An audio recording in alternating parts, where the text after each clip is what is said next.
Hello readers, welcome to the Bioquesters. मैं सृष्टि चौधरी। आज हम पढ़ेंगे क्लास 11 साइंस का chapter the living world. The living world can be described as the world around us. जो living world होता है वो डिस्क्राइब करता है द वर्ल्ड अराउंड अस। हमारे आसपास जो भी चीज एग्जिस्ट करती है वो किस में आती है? हमारे वर्ल्ड में। और लिविंग वर्ल्ड कौन सा होता है? जो भी चीज जो ग्रो कर रही है, डेवलप कर रही है, वो कौन सी होती है? लिविंग। नेक्स्ट हमारा it comprises all living creatures, plants and microorganisms that we can not see. और लिविंग वर्ल्ड क्रिएचर में क्या आता है? प्लांट्स, क्योंकि प्लांट्स ग्रो करते हैं, डेवलप होते हैं। Micro organisms and that we can not see, कोई और भी चीजें जो एग्जिस्ट करती हैं लेकिन हम उन्हें देख नहीं सकते, लेकिन वो ग्रो होती हैं और डेवलप होती हैं। वो क्या होते हैं? हमारे लिविंग क्रिएचर्स। नेक्स्ट हमारा the variety of organisms existing on the earth is called as biodiversity और डाइवर्सिटी। बायोडाइवर्सिटी क्या होता है? ऑर्गेनिजम्स की वो वेराइटी जो अर्थ पे एग्जिस्ट करती हैं, वो किस में आता है? हमारा बायोडाइवर्सिटी और डाइवर्सिटी में। जैसे plants, animals, insects, micro organisms, viruses and bacterias, ये सारे लिविंग है, सब ग्रो करते हैं, सब डेवलप होते हैं। किस में आते हैं? बायोडाइवर्सिटी में। क्यों आते हैं? क्योंकि ये वेराइटी ऑफ ऑर्गेनिजम्स हैं। नेक्स्ट हमारा unique features of living organisms. जो हमारे लिविंग ऑर्गेनिजम्स होते हैं उनके क्या क्या फीचर्स होते हैं, हम ये कैसे पता करेंगे कि ये चीज हमारी लिविंग है या नहीं है? फर्स्ट पॉइंट है हमारा growth. The living organisms grow in mass and number. Living organisms grow करते हैं मास में और नंबर्स में। अब मल्टी सेलुलर और unicellular organisms grow by cell division. जो मल्टी सेल्स होती हैं और जो यूनिसेल्स होती हैं वो ग्रो किससे करती हैं? सेल डिवीजन से, मतलब सेल्स का यहाँ पे डिवाइड होता है। Plants grow continuous through out life in their meristematic area. Plants जो होते हैं वो कंटिन्यूसली ग्रो करते हैं अपनी लाइफ में, लेकिन एक एरिया में। नेक्स्ट है हमारा animals growth occur to a certain age. और एनिमल्स ग्रो करते हैं अपनी एक सर्टेन एज तक। नेक्स्ट है the living organisms shows internal growth. जितने भी हमारे लिविंग ऑर्गेनिजम्स होते हैं वो इंटरनली ग्रो करते हैं। उनकी जो ग्रोथ होती है वो इंटरनल होती है, मतलब बॉडी के अंदर होती है। सेकंड पॉइंट है हमारा reproduction. It is the formation of new individuals. Reproduction क्या होता है? न्यू इंडिविजुअल्स का फॉर्मेशन होना। It is required for stability of the population. Reproduction जरूरी क्यों होता है? पॉपुलेशन की स्टेबिलिटी को। अगर रिप्रोडक्शन नहीं होगा तो पॉपुलेशन रुक जाएगी और आगे की जनरेशन ग्रो नहीं करेगी। नेक्स्ट हमारा non living objects don't have power to reproduce और रेप्लिकेट। और जितने भी नॉन लिविंग ऑब्जेक्ट्स होते हैं जैसे कि टेबल, चेयर, उनके पास पावर नहीं होती है वो रिप्रोड्यूस कर सकें या फिर रेप्लिकेट कर सकें। नेक्स्ट है रिप्रोडक्शन जो होता है वो दो पार्ट में डिवाइड होता है। एक होता है सेक्सुअल और दूसरा होता है एसेक्सुअल। सेक्सुअल में हमारे दो पेरेंट्स इन्वॉल्व होते हैं और इसमें फर्टिलाइजेशन होता है। और एग्जाम्पल क्या है हमारे? Human beings, dog, cat etcetera. और एसेक्सुअल में सिंगल पेरेंट्स इन्वॉल्व होते हैं और फिशन, बर्डिंग प्रोसेस होती है इसकी। और एग्जाम्पल होते हैं hydra, sponge, starfish etcetera. Third point है हमारा metabolism. The total sum of all types of chemical reaction occurring in an individual due to different types of molecule in the interior of cell is called as metabolism. Individual मतलब किसी भी body के अंदर internal cells में chemical reactions occur होने लगे different types of molecules की वजह से, वो क्या होता है? मेटाबॉलिज्म। नेक्स्ट हमारा all activities of an organism including growth, movements, development, reproduction are due to metabolism. Metabolism के थ्रू कौन कौन सी एक्टिविटीज होती हैं बॉडी के अंदर? बॉडी ग्रो करेगी, मूव करेगी, डेवलप होगी और रिप्रोड्यूस करेगी। नेक्स्ट हमारा जो मेटाबॉलिज्म होते हैं वो दो टाइप के होते हैं। फर्स्ट है कैटाबॉलिज्म और सेकंड है एनाबॉलिज्म। कैटाबॉलिज्म में क्या होता है कि रिएक्शंस जो होती हैं वो ब्रेक डाउन होने लगती हैं, जैसे रेस्पिरेशन और डाइजेशन। इनमें क्या होता है कि जो हमारे कॉम्प्लेक्स मॉलिक्यूल होते हैं वो ब्रेक डाउन होने लगते हैं सिंपल मॉलिक्यूल्स में। एनाबॉलिज्म में क्या होता है? रिएक्शंस जो होती हैं वो बिल्ड होने लगती हैं। एग्जाम्पल क्या है? फोटोसिंथेसिस। नेक्स्ट है हमारा consciousness, the awareness of the surrounding and responding to external stimuli is called as consciousness. Consciousness क्या होता है, हमारी आसपास की चीजों को हम रेस्पॉन्ड करें और जितने भी हमारे एक्सटर्नल स्टिमुली होते हैं उसके थ्रू भी हम रेस्पॉन्स करें। जैसे एक्सटर्नल स्टिमुली में क्या आएगा, physical, chemical, biological. Example heat, cold, pollution, light etcetera. हमारी बॉडी आसपास कोई भी चीज फील कर रही है, वो क्या होता है हमारा कॉन्शियसनेस। फिफ्थ पॉइंट है हमारा life span. Every living organism has a definite life span of birth, growth, maturity, death etcetera is called as life span. Life span क्या होता है, जितने भी लिविंग ऑर्गेनिज्म होती है उनकी एक कांस्टेंट लाइफ होती है कि वो बर्थ करेंगे, इस एज तक ग्रो करेंगे, मैच्योरिटी आएगी और डेथ हो जाएगी। ठीक है, नेक्स्ट है हमारा living organism. It's self replicating, evolving and self regulatory and capable of responding to external stimuli. Living organisms क्या होते हैं, जो सेल्फ रेप्लिकेट करें, इवॉल्व हो और कैपेबल हो रेस्पॉन्ड करने के लिए। जो हमारे एक्सटर्नल स्टिमुलेशन होते हैं, हमारी बॉडी फील करे, सेंसेस करे, ये कौन करता है, living organisms. Living organisms grow करेंगे, डेवलप होंगे। नेक्स्ट है our group of individual with fundamental similarities is called as species. Species क्या होती हैं, एक ग्रुप होता है इंडिविजुअल्स का जो सेम फीचर्स के हों। जैसे जितने भी एनिमल्स हैं वो एक उसमें आ गए, एक ग्रुप में आ गए, उनकी एक अलग स्पीसीज हो गई। प्लांट्स सारे एक ग्रुप में आ गए, उनकी एक अलग स्पीसीज हो गई। इंसेक्ट्स जो हैं वो एक अलग ग्रुप में आ गए, उनकी एक अलग स्पीसीज हो गई। ठीक है, स्पीसीज क्या होता है, ग्रुप ऑफ इंडिविजुअल्स। एग्जाम्पल क्या है, होमोसेपियंस मतलब ह्यूमंस, मैंगीफेरा इंडिका मैंगो। ठीक है, होमोसेपियंस और मैंगीफेरा इंडिका ये साइंटिफिक नेम है ह्यूमंस और मैंगो के। इस सारा चैप्टर इन नोट्सों में कवर है, आपका पूरा चैप्टर डीपली पढ़ने की जरूरत नहीं है। अगर कोई डाउट है तो आप कमेंट में पूछ सकते हैं। ठीक है, अब आगे बढ़ते हैं। नेक्स्ट है हमारा the finding of correct name and place of an organism is called as identification. Identification क्या होता है, अगर हम किसी ऑर्गेनिज्म को साइंटिफिक नेम प्रोवाइड कर रहे हैं तो सबसे पहले क्या करेंगे, आइडेंटिफाई करेंगे उसका करेक्ट नेम, उसका प्लेस। ठीक है, नेक्स्ट है हमारा nomenclature. The naming of living organism is known as nomenclature. किसी भी लिविंग ऑर्गेनिज्म को एक साइंटिफिक नेम प्रोवाइड करना जिससे उसे पूरे वर्ल्ड में जाना जाए, वो क्या होता है, nomenclature. A particular organism is known by the same name all over the world. Next हमारा international code of botanical nomenclature is used for plant scientific name. ठीक है, international code of botanical nomenclature कहाँ पे use किया जाता है, plants के scientific name के लिए। और international code of zoological nomenclature use किया जाता है एनिमल्स के साइंटिफिक नेम के लिए।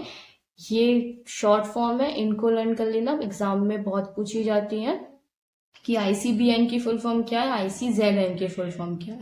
Next binomial nomenclature. बाइनोमियल मतलब दो नाम। It is the universally accepted principle to provide scientific name to organism. ये universal accepted principle है किसी भी organism को scientific name provide करने के लिए। और ये system जो था nomenclature का, ये provide किया गया था Carolus Linnaeus ने। Each name has two components, generic name and specific epithet. मतलब जितने भी हमारे नेम होते हैं सबके दो कंपोनेंट होते हैं। पहला होता है जेनरिक नेम जिसको बोलते हैं जीनस, और सेकंड होता है स्पेसिफिक एपिथेट जिसको क्या बोलते हैं, स्पीसीज। एग्जांपल जैसे कोई भी अगर किसी का नाम है प्रीति सिंह, ठीक है, तो प्रीति सिंह ये क्या है, दो कंपोनेंट है। तो प्रीति क्या है हमारा जीनस मतलब जेनरिक नेम, और सिंह क्या है स्पेसिफिक एपिथेट मतलब स्पीसीज। ऐसे ही जितने भी एनिमल्स थे, प्लांट्स थे, सबको नाम प्रोवाइड किए गए, सबके साइंटिफिक नेम रखे गए। जैसे होमोसेपियंस, ये किसका साइंटिफिक नेम है, ह्यूमंस का। ठीक है, होमो क्या है जीनस जेनरिक नेम, और सेपियंस क्या है स्पीसीज मतलब स्पेसिफिक एपिथेट। ठीक है, नेक्स्ट हमारा other universal rules of nomenclature. कुछ यूनिवर्स के रूल है नॉमेनक्लेचर के लिए, वो क्या है, फर्स्ट है हमारा biological name are generally in Latin and written in italics, it is derived from Latin. Biological name जो था वो कहाँ से ड्राइव्ड हुआ था, लैटिन से, और लिखा किसके थ्रू जाता है, इटैलिक्स में। ठीक है, the first word in a biological name represent the genus while the second name represent the specific epithet. वही बात है कि जो बायोलॉजिकल का जो पहला कंपोनेंट है, जो पहला वर्ड है, वो रिप्रेजेंट करेगा जीनस को, और जो सेकेंड कंपोनेंट है वो रिप्रेजेंट करेगा स्पीसीज को, मतलब स्पेसिफिक एपिथेट को। Next, both the words in a biological name when handwritten are separately underlined or printed in italics. और जो both words हैं नाम में, अगर किसी के नाम में दो हैं, एक होता है जीनस, एक होता है स्पीसीज, अगर वो हैंड रिटन है मतलब किसी ने लिखे हैं तो वो क्या होंगे, अंडरलाइन किए जाएंगे। अगर प्रिंट हो रहे हैं तो इटैलिक्स में प्रिंट होंगे। जैसे यहाँ पे मैंगीफेरा इंडिका, ये किसका साइंटिफिक नेम है, मैंगो का। तो मैंगीफेरा क्या है, जीनस, और इंडिका क्या है, स्पीसीज। तो ये क्या हो रहा है यहाँ पे, अंडरलाइन। जैसे हमारा ये है मैंगीफेरा इंडिका, इसमें जो हमारा जीनस का जो वर्ड है उसका फर्स्ट लेटर जो होगा वो कैपिटल होगा हमेशा, और जो इंडिका है ये है स्पीसीज, और इसका जो फर्स्ट वर्ड होगा वो स्मॉल होगा। ठीक है, ये भी एक रूल है। नेक्स्ट है हमारा the genus word start with a capital letter while specific epithet start with a small letter. ये मैंने पीछे बता दिया कि जो हमारा जीनस है वो कैपिटल लेटर से स्टार्ट होगा, और जो हमारा स्पेसिफिक एपिथेट है मतलब जो स्पीसीज है वो स्मॉल लेटर से स्टार्ट होगा। नेक्स्ट हमारा the process in which anything is grouped into convenient categories based on some easily observable characteristics is called as classification. Classification एक प्रोसेस होती है जहां पे ग्रुप किए जाते हैं ऑर्गेनिजम्स को कैटेगरीज के बेसिस पे। ठीक है, अगर उनके कुछ कैरेक्टर्स को एब्सॉर्ब किया जाएगा और फिर उनको एक कैटेगरी में प्लेस किया जाएगा, जैसे plants, insects, animals etcetera. Next हमारा group of organism classified as a unit is called as taxa or taxon. जितने भी हमारे ऑर्गेनिजम्स के ग्रुप हैं वो क्लासिफाई किए जाएं एक यूनिट में, उसको क्या बोलते हैं, टैक्सा और टैक्सॉन। ठीक है, एग्जाम्पल प्लांट्स, इंसेक्ट्स, मैमल्स, इनको किस में क्लासिफाई किया गया था, एक यूनिट में। It can be indicate categories at very different levels. Next है all living organisms are classified into different taxa is called as taxonomy. जितने भी लिविंग ऑर्गेनिजम्स होते हैं वो क्लासिफाई किसमें किए गए, डिफरेंट टैक्सा में, मतलब डिफरेंट कैटेगरीज में, उसको क्या बोलते हैं, taxonomy. Taxonomy is based on external and internal structure of cells, development process, ecological information. और टैक्सोनॉमी की जो प्रोसेस होती है वो किसके बेसिस पे होती है, किसी भी ऑर्गेनिजम्स के एक्सटर्नल फीचर्स, उसके इंटरनल फीचर्स, उसके डेवलपमेंट के प्रोसेस और उसकी इकोलॉजिकल इंफॉर्मेशन। नेक्स्ट है characterization, identification, classification, nomenclature, basic process of taxonomy. Taxonomy क्या होता है, किसी भी लिविंग ऑर्गेनिजम्स को उसकी डिफरेंट कैटेगरीज में रखना, उसके डिफरेंट टैक्सा में रखना। उसके लिए क्या करेंगे, अगर हमारा कोई ऑर्गेनिज्म है उसको आइडेंटिफाई करेंगे, उसका करेक्ट नाम और प्लेस, फिर क्या करेंगे, उसको क्लासिफाई करेंगे, और उसकी जो कैरेक्टरिस्टिक्स है उसके बेसिस पे उसको फिर हम डिफरेंट कैटेगरीज में प्लेस करेंगे। नेक्स्ट हमारा the term taxonomy is derived from Greek word taxis मतलब अरेंजमेंट, नोमोज मतलब लॉ। तो टैक्सोनॉमी का मतलब क्या होगा, लिविंग ऑर्गेनिजम्स को अरेंज करना। Carolus Linnaeus is the father of taxonomy. The term taxonomy was coined by A.P.T. Candor. Carolus Linnaeus father of taxonomy, और टर्म टैक्सोनॉमी किसने कॉइन की थी, A.P.T. कैंडर। ये दोनों पॉइंट्स बहुत इंपॉर्टेंट है, इनको याद रखना। नेक्स्ट है taxonomy is a science that deals with naming, describing and classification of all living organisms including plants, micro organism. Taxonomy एक साइंस होती है जो डील करती है किसी भी ऑर्गेनिजम्स को अरेंज करने में, उसके क्लासिफिकेशन के बेसिस पे, उसके नाम के बेसिस पे और उसके फीचर्स के बेसिस पे। Classification is based on behavioural, genetics and biochemical variations. और जो क्लासिफिकेशन होता है वो किसके ऊपर बेस्ड होता है, ऑर्गेनिज्म के बिहेवियर पे, उसके जेनेटिक्स पे और उसकी बायोकेमिकल वेरिएशंस पे। नेक्स्ट है the word systematic is derived from Latin word Systema which means systematic arrangement of organism. और वर्ड जो है सिस्टमेटिक, ये कहाँ से ड्राइव्ड हुआ था, लैटिन वर्ड से सिस्टमा। इसका मतलब क्या होता है, किसी भी ऑर्गेनिजम्स को सिस्टमेटिक के थ्रू अरेंज करना, एक सिस्टम के थ्रू अरेंज करना। Linnaeus use system of nature as the title of his publication. Linnaeus ने सिस्टम ऑफ नेचर टाइटल जो था वो यूज किया था अपनी पब्लिकेशन के लिए। A tool is used for the identification and classification of organism is called as taxonomic key. Taxonomic key क्या होती है? किसी भी organisms को आइडेंटिफाई करना, क्लासीफाई करना एक किसी टूल की हेल्प से, वो क्या होता है? टैक्सोनॉमिक की। नेक्स्ट है taxonomic categories. The category is a part of overall taxonomic arrangement is called as taxonomic category. Taxonomic category क्या है कि जो टैक्सोनॉमिक अरेंजमेंट है उसका एक पार्ट है। All categories together constitute the taxonomic hierarchy. जितनी भी कैटेगरीज थी वो कहाँ से कॉन्स्टिट्यूट थी? Taxonomic hierarchy. A taxonomic category is a rank or level in the hierarchical classification of organism.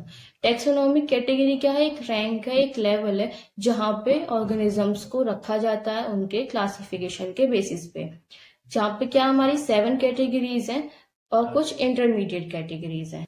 आपको ये नोट्स चाहिए तो ये नोट्स आपको फ्री में प्रोवाइड किए जाएंगे। वीडियो के डिस्क्रिप्शन में हमारे व्हाट्सएप चैनल का लिंक है, आप वहां से जाके ये नोट्स ले सकते हैं। अब आगे बढ़ते हैं। नेक्स्ट है हमारा taxonomic hierarchy categories arrangement in ascending order. यहाँ पे जो टैक्सोनॉमिक की कैटेगरीज हैं वो अरेंज की गई है एक असेंडिंग ऑर्डर में, मतलब सबसे हाईएस्ट, फिर उससे लो, सबसे लो, ऐसे। पहली कैटेगरी क्या है? किंगडम। सेकंड है फाइलम और डिवीजन। थर्ड है क्लास। फोर्थ है ऑर्डर। फिफ्थ है फैमिली। सिक्स्थ है जीनस और सेवेंथ है स्पीसीज। किंगडम हमारी सबसे हाईएस्ट कैटेगरी है और स्पीसीज हमारी सबसे लोएस्ट कैटेगरी है। और फाइलम जो होता है ये यूज किया जाता है एनिमल्स के लिए और डिवीजन यूज किया जाता है प्लांट्स के लिए। नेक्स्ट हमारा kingdom. Kingdom is the highest taxonomic category. जैसे एग्जाम्पल में हमारा प्लांट है, मतलब प्लांट किसके लिए आ गए? हमारे जितने भी प्लांट्स हैं। और किंगडम एनिमल आ गए हमारे ऑल एनिमल्स के लिए। सेकेंड कैटेगरी हमारी डिवीजन और phylum. The term phylum is used for animals और division is used for plants. Example chordate, apes, reptiles, amphibians. ठीक है, ये किसके एग्जाम्पल है? हमारे फाइलम के। ब्रायोफाइट्स, एंजियोस्पर्म, जिम्नोस्पर्म, ये किसके एग्जाम्पल है? डिवीजन के, मतलब प्लांट्स के। नेक्स्ट कैटेगरी है हमारी class. A class is made up of one और मोर रिलेटेड ऑर्डर्स। क्लास किस चीज से बनती है? एक या एक से ज्यादा ऑर्डर से। एग्जाम्पल जैसे ऑर्डर ऑफ प्रिमेटा इंक्लूड करते हैं मंकीज और गोरिल्लास को, जो कौन सी क्लास में प्लेस किए गए थे? मैमेलिया में। नेक्स्ट है हमारा order. This category includes one और मोर रिलेटेड फैमिलीज। और ऑर्डर किसको इंक्लूड करते हैं? वन और मोर फैमिलीज को। एग्जाम्पल प्लांट फैमिलीज क्या था हमारा? कॉन्वोल्यूएसी और सोलेनेसी। ये इंक्लूड करते हैं कौन से ऑर्डर को? Polemoniales. Mainly based on the floral character. और किसके बेसिस पे है ये? उसके फ्लोरल कैरेक्टर पे। और एनिमल ऑर्डर क्या था हमारा? कार्निवोरा। और ये इंक्लूड करता है फैमिलीज को, फेलिडे और कैनिडे। नेक्स्ट है हमारा family. It has less number of similarities as compare to genus and species. जो फैमिली में जो ऑर्गेनिजम्स हैं उनकी जो सिमिलरिटीज हैं वो बहुत कम है जीनस और स्पीसीज के कंपेयर में। ये इंक्लूड करते हैं एक या एक से ज्यादा जीनस और स्पीसीज को। एग्जाम्पल क्या हमारा? In plant genera Solanum, Petunia and Datura. ये किस फैमिली में प्लेस किए गए थे? सोलेनेसी में। नेक्स्ट है genus. It is a group of related species which resemble one another in certain को रिलेटेड कैरेक्टर्स। जीनस में क्या था कि जितनी भी स्पीसीज थी वो किसके रिलेटेड ग्रुप की गई थी? एक दूसरे के रिसेंबल, मतलब कैरेक्टर्स किसके एक दूसरे से सेम होने चाहिए। जैसे एग्जांपल लायन, टाइगर, लियोपर्ड, ये एक दूसरे से सेम है और ये प्लेस किए गए थे सेम जीनस किसमें? पैंथर में। पोटैटो एंड ब्रिंजल दोनों डिफरेंट स्पीसीज हैं पर ये पुट की गई थी एक जीनस में, किसमें? सोलेनम में। नेक्स्ट कैटेगरी है हमारी species. It is the natural and group of population which resemble one another in all essential morphological and reproductive character. Species को क्लासिफाई किया गया था उनके मॉर्फोलॉजिकल और रिप्रोडक्टिव कैरेक्टर्स के बेसिस पे। They are able to interbreed freely and produce fertile offspring. और वो एबल थे फ्रीली इंटरब्रीड करने के लिए और अपने फर्टाइल ऑफस्प्रिंग्स को प्रोड्यूस करने के लिए।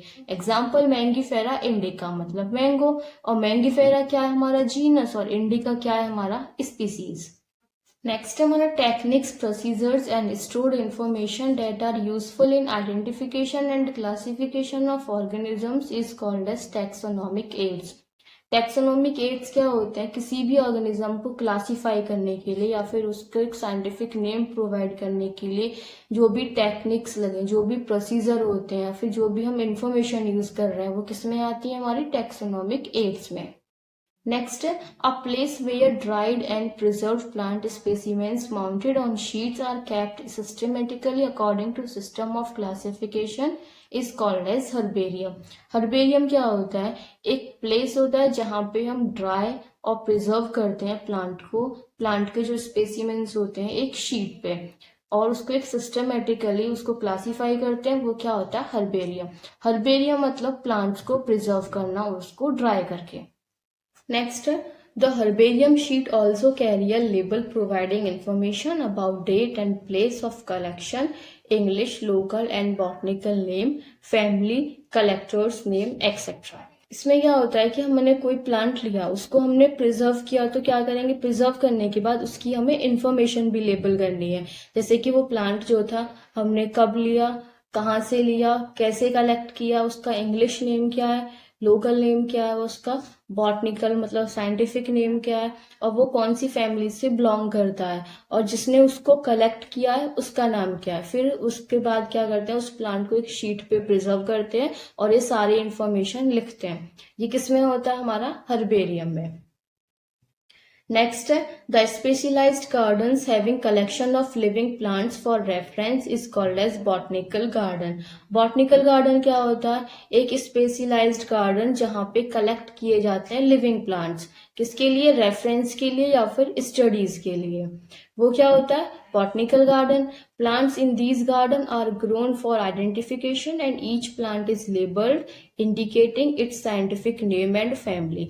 और बॉटनिकल गार्डन में जो प्लांट ग्रो होते हैं वो आइडेंटिफिकेशन के लिए ग्रो होते हैं, स्टडीज के लिए ग्रो होते हैं, और उन प्लांट्स को लेबल किया जाता है उसके साइंटिफिक नेम से और उसकी फैमिली से और उसके लोकल नेम से। नेक्स्ट है the famous botanical garden includes royal botanical garden, Kew garden, ये कहाँ पे? लंदन में। Indian botanical garden, Kolkata, and national botanical garden, ये कहाँ है? लखनऊ में। नेक्स्ट है हमारा the specimens are preserved in the container और जार इन प्रिजर्वेटिव सॉल्यूशंस और as a dry specimen is called as museum. Museum में क्या होता है कि जो हमारे स्पेसिमेंस होते हैं उनको प्रिजर्व किया जाता है कंटेनर में या फिर किसी जार में, किसमें? एक प्रिजर्व सॉल्यूशन में, जहाँ पे लिविंग ऑर्गेनिजम्स को, लिविंग एनिमल्स को प्रिजर्व करके रखा जाए ह्यूमन ऑब्जर्वेशन में। चैप्टर यहीं खत्म होता है, आगे कुछ चीजें हम एक चार्ट के थ्रू समझते हैं। ये है हमारा taxonomic aids. It helps identify and classify organism. Taxonomic aids जो होती है वो हेल्प करती है किसी ऑर्गेनिज्म को क्लासीफाई करने में और उसको आइडेंटिफाई करने में। टैक्सोनॉमिक एड्स 4 टाइप के होते हैं। पहला है बॉटनिकल गार्डन, सेकंड है हर्बेरियम, थर्ड है म्यूजियम, फोर्थ है जूलॉजिकल पार्क्स। बॉटनिकल गार्डन जो होते हैं वो कलेक्ट करते हैं लिविंग प्लांट्स को। Each plant is labelled scientific name and family. और बॉटनिकल गार्डन में जितने भी प्लांट होते हैं वो सारे लेबल्ड होते हैं, उन पे साइंटिफिक नेम और फैमिली का नेम या फिर लोकल नेम लिखा हुआ होता है। नेक्स्ट है it is used for identification. अब बॉटनिकल गार्डन के जो प्लांट्स हैं वो यूज किए जाते हैं आइडेंटिफिकेशन के लिए, रेफरेंस के लिए और स्टडीज के लिए। Example Indian botanical garden. Next है हमारा herbarium. Herbarium dried preserved plants on sheet. Herbarium किसको बोलते हैं? जो ड्राइड प्लांट्स होते हैं उनको प्रिजर्व करना शीट पे। इट प्रोवाइड इंफॉर्मेशन, और वो इंफॉर्मेशन प्रोवाइड करते हैं और उस पे भी हम लेबल करते हैं place of collection, family, collectors name, botanical and local name. Next है हमारा museum. Specimens are preserved in container और जार। जो स्पेसिमेंस होते हैं जैसे कि इंसेक्ट्स हो गए, फ्रॉग हो गई, फिश हो गई, उसको हम प्रिजर्व करते हैं एक कंटेनर में और एक जार में, और किसके थ्रू प्रिजर्व करते हैं? उसमें डालते हैं हम preserve solution. Next dry specimens are also preserve. और जो ड्राई स्पेसिमेंस होते हैं उसको भी प्रिजर्व करते हैं, जैसे कि स्केलेटन। एग्जाम्पल है इंसेक्ट्स, फिश, फ्रॉग, स्केलेटन, ये प्रिजर्व होते हैं म्यूजियम में। नेक्स्ट है हमारा zoological park. Wild animals are keeped under human observation. यहाँ पे जो विल्ड एनिमल्स होते हैं या फिर जो वो स्पीसीज जो एनिमल्स की खत्म होने वाली हैं, यहाँ पे उनको प्रिजर्व करके रखा जाता है ह्यूमन ऑब्जर्वेशन में। ठीक है, उनको खाने की नीड है, उनको जो भी नीड होती है वो सारी नीड प्रोवाइड की जाती हैं और उनको अच्छे से रखा जाता है। एग्जाम्पल है इंदिरा गांधी जूलॉजिकल पार्क। ये चैप्टर अब यहीं खत्म होता है। अब मिलते हैं नेक्स्ट वीडियो में। Thank you so much.